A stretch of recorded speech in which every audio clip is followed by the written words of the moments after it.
سرکار دو عالم صلی اللہ تعالیٰ علیہ وسلم کا فرمان عالی شان ہے، حدیث پاک کا مضمون ہے کہ جو کوئی شخص جمعہ کے دن 200 بار درود پاک پڑھے اس کے 200 برس کے گناہ معاف کر دیے جاتے ہیں۔ اب آپ غور کریں کہ سبحان اللہ جمعہ کا دن کتنا مبارک دن ہے، اور اس دن سبحان اللہ اس کا مرتبہ اتنا بڑا ہے۔ علماء فرماتے ہیں کہ جمعہ کے دن اگر کوئی ایک نیکی کرے تو اسے 70 نیکیوں کا ثواب ملتا ہے۔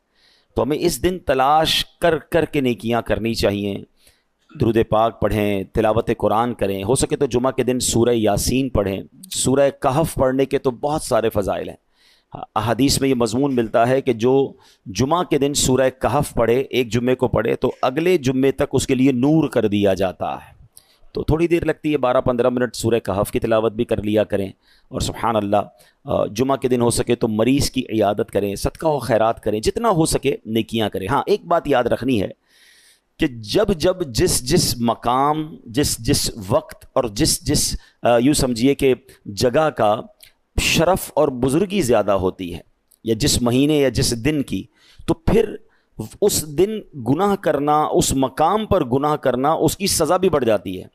مثال کے طور پہ کوئی باہر روڈ پر گناہ کرے، یقیناً گناہ ہے، مگر مسجد کے اندر آ کر کرے گا تو اس کی پنشمنٹ بڑھ جائے گی نا، کہ اللہ کے گھر میں آ کر بھی گناہ کرنا ہے۔ کوئی عام دن میں گناہ کرے، یقیناً غلط ہے، مگر جمعہ کے دن گناہ کرے گا تو جہاں نیکی 70 گنا، وہاں اس کا گناہ بھی 70 گنا ہو جاتا ہے۔ تو پلیز عام دنوں میں بھی بچنا ہے، مگر جمعے کو گناہ نہیں کرنے، اسپیشلی بچنا ہے۔ جمعے کو کوئی نماز قضا نہیں ہونی چاہیے، میں نہیں کہتا عام دنوں میں بھی نہیں ہونی چاہیے، مگر کتنی افسوس کی بات ہے کہ جمعے کی نماز پڑھتے ہیں، عصر کی نہیں پڑھتے۔ ایسا نہ کریں، جمعے کو خاص طور پہ نمازوں کا اہتمام کریں، جمعے کو خاص طور پہ گناہوں سے بچیں۔ اللہ کرے کہ یہ بات ہم سمجھنے میں کامیاب ہوں اور اس دن کو امپورٹنس دیں۔ اس کی امپورٹنس کتنی ہے شریعت کی نظر میں، اللہ کی بارگاہ میں، کہ قرآن پاک میں پوری سورہ جمعہ نازل کی گئی ہے، صرف ذکر نہیں کیا گیا قرآن میں جمعہ کے دن کو، یعنی جمعہ کو ڈسکرائب کرنے کے لیے ایک پوری سورت قرآن پاک میں نازل کر دی گئی ہے۔ تو try to understand the importance of the day of Friday. اس کو آرڈنری ڈے کی طرح، اس کو عام دنوں کی طرح سیلیبریٹ نہ کریں۔ اللہ کرے کہ یہ بات ہمیں سمجھ آئے۔ آئیے مل کر محبت کے ساتھ بآواز بلند درود پاک پڑھ لیں۔ صلو علی الحبیب صلی اللہ تعالی علی محمد صلی اللہ علیہ وسلم۔ آج جو قرآن پاک کی ہمیں آیت ہم نے سننی ہے، سبحان اللہ کیا کمال کی آیت ہے اور کیا شاندار اس میں لیسن ہے۔ پارہ نمبر 3 ہے، سورہ بقرہ ہے، آیت نمبر ہے 254۔ اللہ قرآن مجید میں ارشاد فرماتا ہے، بسم اللہ الرحمن الرحیم، یا ایھا الذین آمنوا انفقوا مما رزقناکم من قبل ان یأتی یوم لا بیع فیہ ولا خلۃ ولا شفاعہ والکافرون هم الظالمون۔ آسان ترجمہ قرآن کنز العرفان۔ اے ایمان والو، ہمارے دیے ہوئے رزق میں سے اللہ کی راہ میں اس دن کے آنے سے پہلے خرچ کر لو جس میں نہ کوئی خرید و فروخت ہوگی، اور نہ کافروں کے لیے دوستی، اور نہ شفاعت ہوگی، اور کافر ہی ظالم ہیں۔ یعنی سبحان اللہ، اس قرآن مجید کی اس آیت میں ہمیں جھنجھوڑا گیا ہے۔ ایک دن آنا ہے جس دن مال کام نہیں آئے گا، جس دن کوئی دوستی کام نہیں آئے گی۔ ہاں اچھے لوگوں کے ساتھ رہے ہوگے تو کام آئے گی، برے دوست اور خاص طور پہ اگر غیر مسلم ہیں، ایمان ہی نہیں ہے ان کے پاس، کوئی کام نہیں آئے گا تمہارے۔ اس دن سے پہلے اس دن کی تیاری کر لو۔ اللہ نے مال دیا ہے، اس کو اس کی راہ میں خرچ کر لو۔ اب اس آیت کا معنی کیا بنتا ہے ذرا سمجھیے گا۔ اس آیت میں آخرت کا زاد راہ تیار کرنے کا ایک اور طریقہ بیان فرمایا کہ قیامت آنے سے پہلے راہ خدا میں اپنا مال خرچ کر لو جو خدا ہی نے تمہیں عطا کیا ہے، اللہ نے ہی دیا ہے نا۔ یعنی یہاں یہ بات بھی سمجھنی ہے، ذرا مل کر جواب دیں گے، ہمیں مال کس نے عطا کیا ہے؟ اللہ نے دیا ہے۔ اچھا میں آپ سے ایک بات پوچھنا چاہتا ہوں کہ دنیا میں ہم کسی کو کوئی پیسے دیں کہ بھئی یہ میرے 50,000 روپے ذرا رکھ لو، اور تھوڑے دنوں بعد میں اس کو کہوں یار وہ جو میرے 50,000 تھے اس میں سے 5,000 دے دو، یہ صاحب مجھے 5,000 واپس دے دیں، انہوں نے مجھ پر کوئی مہربانی کی؟ نہیں نا، پیسے میں نے دیے، میرے ہی پیسے تھے، اور 50 میں سے میں نے 5 ہی مانگے ہیں۔ اچھا میں اس 5,000 پہ اس کو شاباش بھی دوں، تحفہ بھی دوں، خوش بھی ہو جاؤں، تو لوگ کہیں گے کمال ہے یار، اپنے ہی پیسے تھوڑے سے لے کر پھر کس بات کی خوشی ہے، پھر کس بات کا انعام ہے؟ ٹھیک ہے نا، کوئی کمال نہیں ہے اس بندے کا جس کے پاس ہم پیسے رکھوا کے ہمارے ہی پیسے اس میں سے بھی تھوڑے لے لیں۔ میرے رب کی شان دیکھیں کہ مال کون دیتا ہے؟ اللہ دیتا ہے۔ اچھا اللہ اپنے مال میں سے فرماتے میری راہ میں خرچ کر لو۔ اچھا ہم خرچ کر بھی لیں تو کمال کیا کیا، دیا اسی نے تھا۔ بلکہ مزے کی بات بتائے کیا صرف مال نہیں دیتا, مال تو بہت سو کو دیا ہے, پھر اللہ خرچ کرنے کی توفیق بھی اللہ ہی دیتا ہے. دنیا میں ایسے بہت سارے لوگ ہیں جن کو اللہ نے بہت دیا ہے, توفیق نہیں دی ہے, اربوں پتی ہیں, زکوٰۃ نہیں نکلتی ہے. نفلی صدقات کی بات تو بعد میں آئے گی نا, جو فرض ہے جو ضروری ہے دینا وہ نہیں نکلتا کیونکہ توفیق نہیں ہے, دل نہیں چلتا.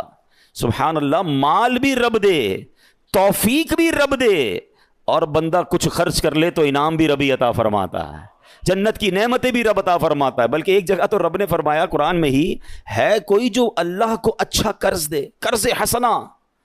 بڑی عجیب بات ہے کہ یار رب کو قرض کون دے سکتا ہے؟ جب مال ہی رب نے دیا ہے تو اللہ کا مال ہے, اللہ فرماتا ہے کوئی جو میری راہ میں خرچ کرے, اللہ فرماتا ہے کوئی جو اللہ کو قرض دے. اس کا مطلب کیا ہوا؟ علماء نے بڑی ڈیبیٹ کی اس پر, یہ لفظ قرض کیوں لایا گیا. تو اس کے پیچھے علماء نے جو ریزن بیان کیا کہ دنیا میں جب آپ کسی کو تحفہ دیتے ہیں نا تو واپسی کی امید نہیں ہوتی اور رکھنی بھی نہیں چاہیے. تحفے کا مطلب تو آپ نے دے دیا نا, گفٹ ہے. کچھ لوگ تو تحفہ دے کر بھی امید رکھ رہے ہوتے ہیں, آج میں نے دیا دیکھو کل کیا دے گا. تحفہ بھی غرض کے ساتھ, تحفہ بھی کنڈیشن کے ساتھ. تحفہ کنڈیشن کے ساتھ نہیں ہوتا, گفٹ دیا تو دیا, اچھے دل سے دیا کرو. تو لیکن جب آپ قرض دیتے ہیں نا تو آپ کو پتا ہوتا ہے یہ واپس آنا, جبھی تو قرض ہے. آپ تو کنڈیشن بھی لگاتے ہیں, چیک بھی کرتے ہیں, کس کو دے رہا ہوں, واپس دے گا نہیں دے گا.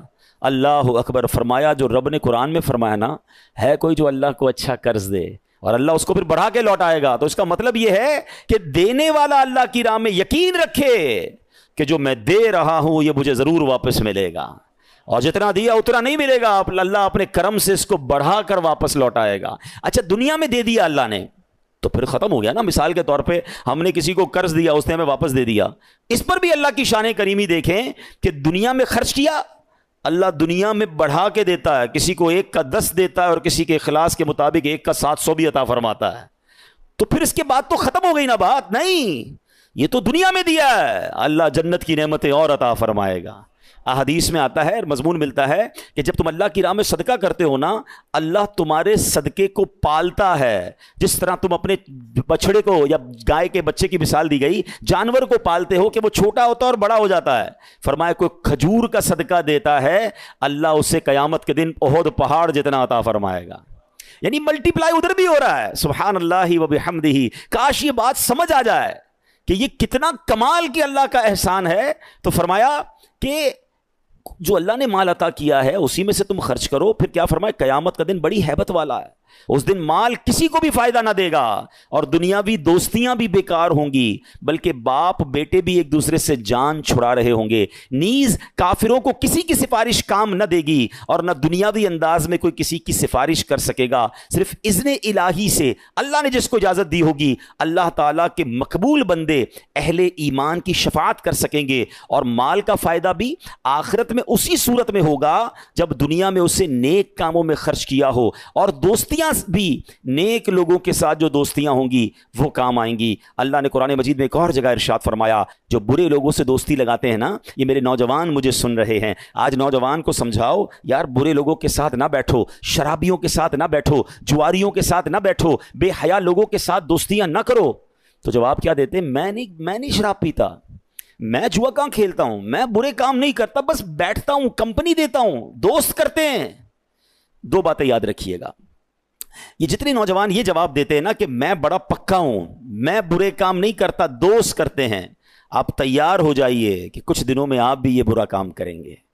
کوئی نہیں بچتا. چلیں اگر آپ کو میری بات سمجھ نہیں آ رہی, یہ نوجوانوں کو نہیں آتی سمجھ, عموماً بچوں کو سمجھ نہیں آتی کہ ابو پتہ نہیں کیوں روک رہے ہیں, یہ مولانا صاحب کیوں منع کرتے ہیں برے دوستوں میں بیٹھنے کا, میں تو بڑا پکا ہوں. اچھا اسی طرح اب ذرا نوجوانوں سے بات کر لوں یا بڑی عمر کے لوگوں سے بات کر لوں, وہ بد عقیدہ لوگوں کے ساتھ بیٹھنا شروع کر دیتے ہیں, جن کا ایمان درست نہیں ہے, جن کا عقیدہ درست نہیں ہے اللہ کے بارے میں, رسول کے بارے میں, صحابہ کے بارے میں یا اہل بیت کے بارے میں. انہیں کہو یار آپ کے دوستوں میں یہ کیوں ہیں, تو کہتے میں بڑا پکا ہوں, میں ان کے عقیدے کی طرف نہیں جاتا ہوں, میں تو جناب اپنی بات کرتا ہوں لیکن بیٹھتا ہوں ان کے ساتھ.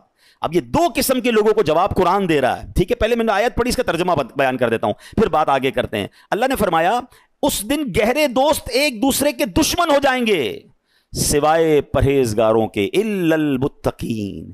متقی لوگوں کی دوستی ہوگی, وہ قیامت میں بھی کام آئیں گے, باقی سارے دوست ایک دوسرے کے دشمن ہو جائیں گے.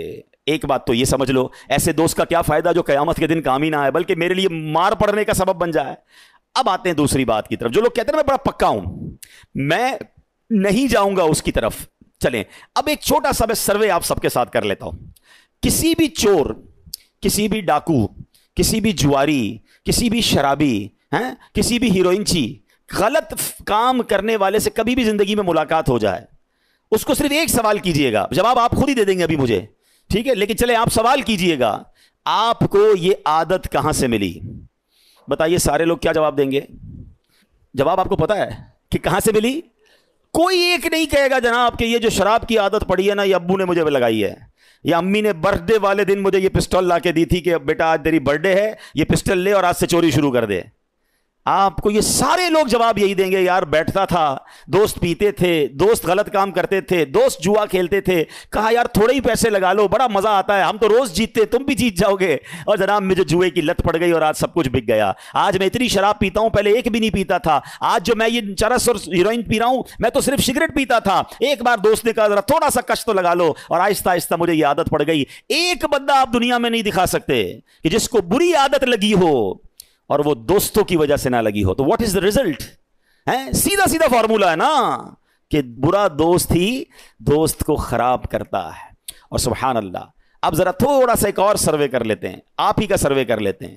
اس میں 100% جواب نہیں آئے گا, اس پہ 70-80% جواب آئے, کیونکہ اس پہ ماشاءاللہ ماں باپ کا کردار بھی ہوتا ہے. لیکن 70-80% آپ میں سے اگر میں کسی سے پوچھوں یار آپ کی نماز کی عادت کیسے بن گئی, آپ کی ماشاءاللہ تلاوت کی عادت کیسے بن گئی, آپ نے چہرے پہ سنت کیسے سجا لی ہے, آپ اچھی محفلوں میں کیوں جانے لگ گئے ہیں, آپ کے اندر یہ خوبصورت عادت کہاں ہے, تو آپ میں سے 70% لوگ جواب کیا دیں گے؟ یار ایک اچھا دوست مل گیا تھا, ایک اچھا رہنما مل گیا تھا جس نے بڑے پیار سے مجھے دعوت دی تھی, یا کسی عالم دین سے ملاقات ہو گئی تھی, ایک اچھی صحبت ملی تھی جس نے مجھے یہ عادت ڈال دی. تو سبحان اللہ, فارمولا آپ کے سامنے ہے کہ صحبت صالح ترا صالح تنن, اچھے کی صحبت تجھے اچھا بنا دے گی, اور برے کی صحبت طالح ترا طالح کنن, تجھے برے کی صحبت برا بنا دے گی. یہ مانتے نہیں ہیں لوگ, نہ نوجوان آج کا مان رہا ہے, نہ بچے مان رہے ہیں, کہتے نہیں ہم بڑے پکے ہیں.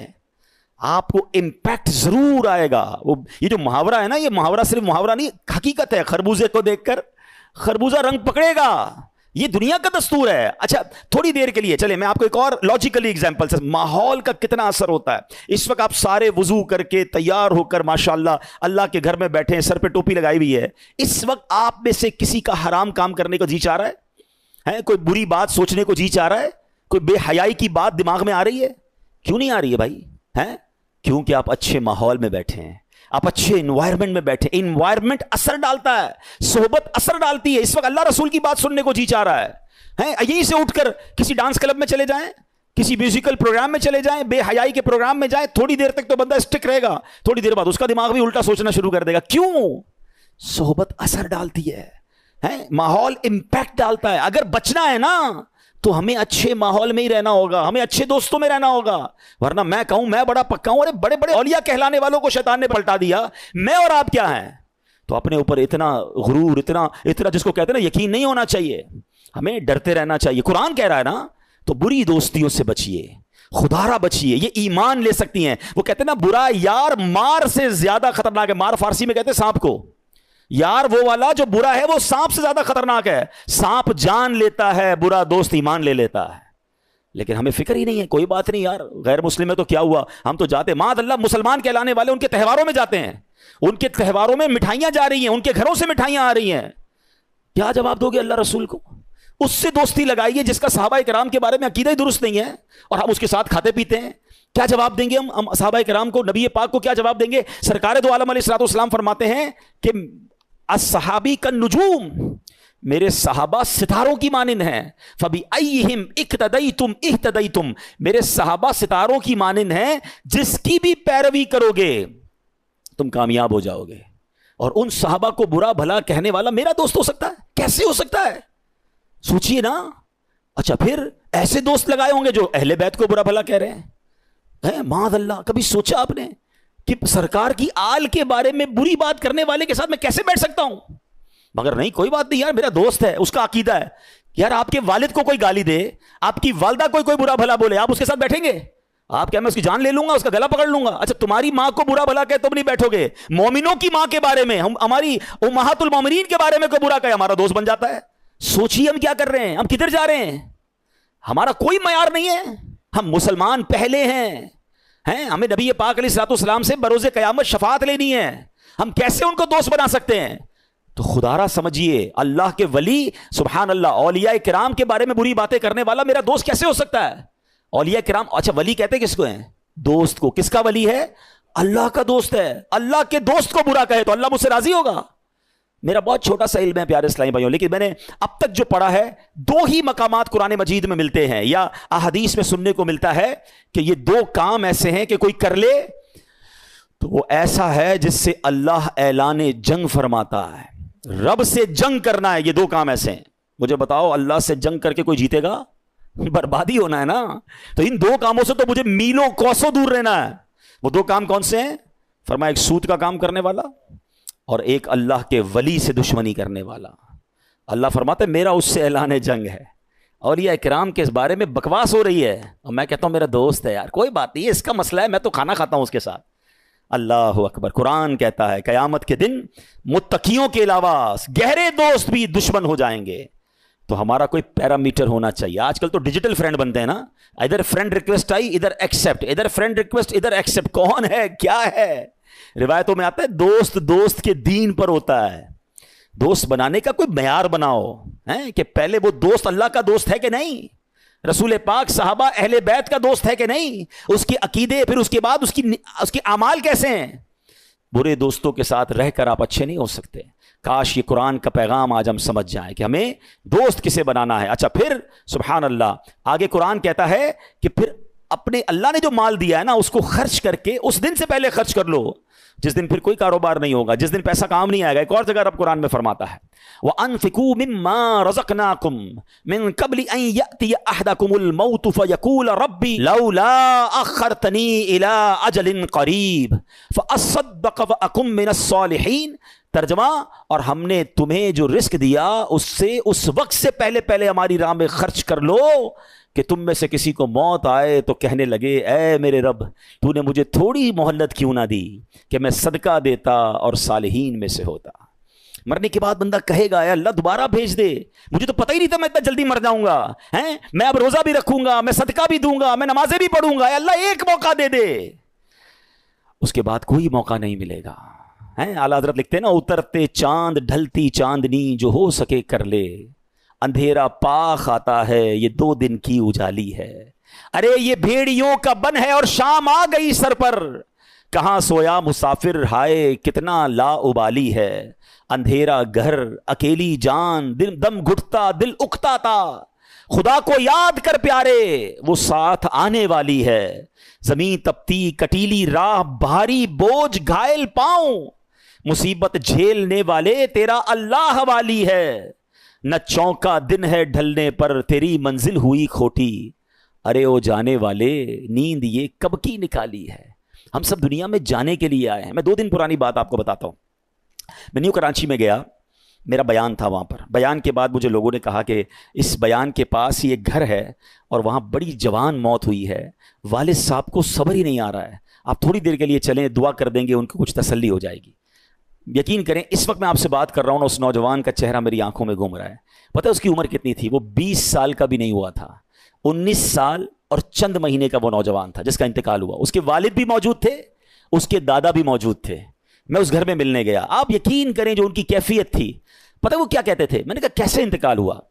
وہ کہتے یہ نوجوان صرف 2 دن پہلے بیمار ہوا, بخار ہوا. ہم نے کہا نارمل سی بات ہے, گھر میں دوائی دے دیتے ہیں بخار میں. اگلا دن اس کا چہرہ پیلا پڑنا شروع ہو گیا.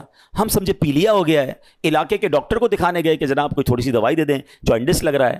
شام تک اس کی طبیعت اتنی بگڑ گئی کہ ہم پھر کسی بڑے ہاسپٹل میں لے گئے. ہاسپٹل والوں نے کہا طبیعت سیریس ہے, راتوں رات اس کو ہاسپٹل میں ایڈمٹ کیا اور اگلے دن اس کا وصال ہو گیا. ہم نے جتنے ٹیسٹ کروائے, وہ کہتے ہیں جو ٹیسٹ کی رپورٹیں تھیں نا وہ بھی نہیں آ پائیں. بندے کے انتقال کے 3 دن بعد ٹیسٹ کی رپورٹیں آ رہی ہیں کہ بلڈ میں یہ پرابلم ہے, وہ یعنی اتنا بھی ٹائم نہیں ملا ہمیں کہ ہم اس کی ڈائگنوز کر سکتے کہ اس کو پرابلم کیا تھا. بڑا پیسے والے تھے, بڑا گھر تھا, سب کچھ تھا, مگر وہ 20 سال کا نوجوان اب اپنی قبر میں اکیلا ہے. کاش یہ بات ہمیں سمجھ آ جائے کہ میں نے بھی جانا ہے, آپ نے بھی جانا ہے. کس بات کا انتظار ہے یار؟ ہمیں کیوں لگ رہا ہے کہ ابھی بہت باقی ہے، ابھی تو بڑی لائف پڑی ہے، ابھی تو بڑھاپا آئے گا، پھر جناب اللہ اللہ بھی کر لوں گا، پھر توبہ بھی کر لوں گا، پھر حرام بھی چھوڑ دوں گا، پھر اللہ کی راہ میں خرچ بھی کر لوں گا۔ دادا موجود ہے، پوتا قبر میں ہے۔ وہ ایک قبرستان میں تختی لگی ہوئی تھی نا ایک قبر کے اوپر، میں بڑا اہم تھا، یہی میرا وہم تھا۔ کاش یہ بات سمجھ آ جائے۔ تاریخ پیدائش بھی لکھی ہوتی ہے اور تاریخ وصال بھی، کیلکولیٹ کیا کریں گے یار یہ 70 سال کے بعد قبر میں گئے، پھر آپ کو کوئی قبر ملے گی جو 40 سال کا قبر میں گیا ہوگا، آپ کو ایسی بھی قبر ملے گی جو 15 سال میں قبر میں گیا ہوگا، بلکہ قبرستان میں چھوٹی چھوٹی قبریں بھی ہوتی ہیں، بچے بھی قبر میں گئے۔ اٹ مینز ہم میں سے ہر کوئی ایک سیکوینس سے آیا ضرور ہے۔ میرے دادا پہلے آئے، آپ کے بھی پہلے دادا آئے، پھر والد آئے، پھر آپ آئے، پھر آپ کے بچے، پھر ان کے بچے۔ یہ ایک سیکوینس ہے، ایک ترتیب ہے، آنے کی ترتیب ہے، جانے کی ترتیب نہیں ہے۔ پہلے کوئی بھی جا سکتا ہے، تو پھر کیوں تیاری نہیں کر رہے؟ یہی تو قرآن کہہ رہا ہے کہ بندہ مرنے کے بعد کہے گا یا اللہ مجھے مہلت کیوں نہ دی، میں نیک کام کرتا، میں تیری راہ میں خرچ کرتا۔ موت مہلت دے کر نہیں آتی ہے۔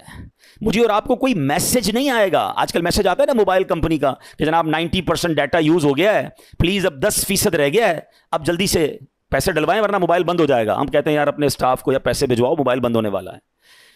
زندگی میں مجھے اور آپ کو کوئی میسج نہیں آئے گا کہ your 10% life remaining, please make repentance, توبہ کر لیں، 10% رہ گئی ہے، 2 دن رہ گئے، اب سجدہ کر لیں، اب اللہ کو راضی کر لیں، اب چھوڑ دیں حرام کو۔ نہیں، صبح بندہ گھر سے نکلتا ہے، شام جنازہ گھر پہ آتا ہے۔ پلیز قرآن کے اس پیغام کو آج لے کر جائیں۔ اللہ نے مال دیا ہے، زندگی میں خرچ کر لو، اچھی جگہ خرچ کرو، غریبوں کی مدد کریں، صدقہ جاریہ والے کام کریں، زکوٰۃ اس کی پوری دیں، اور صرف زکوٰۃ کیوں اور خرچ کر لو۔ اچھا یہ مال جانا کدھر ہے؟ آپ ہی کے اکاؤنٹ میں جانا ہے۔ اللہ کی راہ میں خرچ کر کے ٹینشن کیوں ہوتی ہے؟ کوئی ایسا بندہ دیکھا آپ نے کبھی کہ جو بندہ کہے یار آج بڑا موڈ آف ہے؟